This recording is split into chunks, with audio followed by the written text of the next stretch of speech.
So I can talk about two products that we have at Digital Wealth Partners. I cannot talk about the other products that we have at Digital Wealth Partners.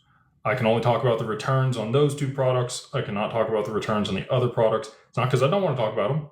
It's because I legally can't talk about them. So the two products that we have that I can talk about are the income fund and the growth fund. These are the original ones.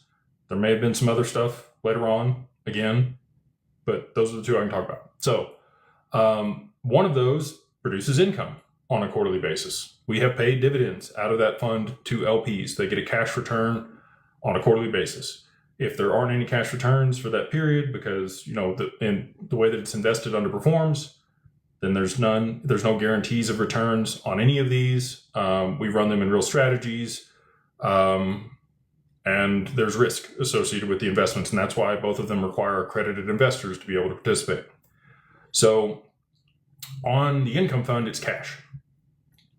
You could use that cash to buy more XRP, but to your point, you are going to have tax implications for that distribution that you're going to receive on a quarterly basis. The growth fund, however, continues to compound your XRP while it's in there. If you take XRP back out of the growth fund, the contribution, putting it in and taking out, are not taxable up to the amount that you put in. Okay? So let's say you put in 100 XRP. The minimum is much higher than that, but we're just going to use that for easy math. Okay? And over the next 3 to 5 years, you double your position in XRP. That's not completely unreasonable. It could absolutely happen if the strategies perform well. And so let's say at the end of 3 to 5 years, you have 200 XRP in the fund.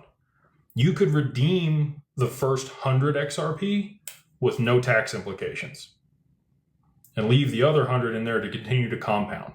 That's basically interest, right, that you've earned during that period. But as long as you're not redeeming that interest, it's not a taxable event. We want to work this out, over the next 3 to 5 years, probably sooner, ideally sooner, where we tokenize the funds. And if we're able to tokenize the funds, it would be an issued asset on the XRPL, and then you might be able to take that over to the Borrow-Lend protocol and get a loan against your position in the fund. You would be liquid, right? And then you can allow that to continue to compound and grow over time without having any tax implications. We want to create all the solutions to be as tax efficient as possible.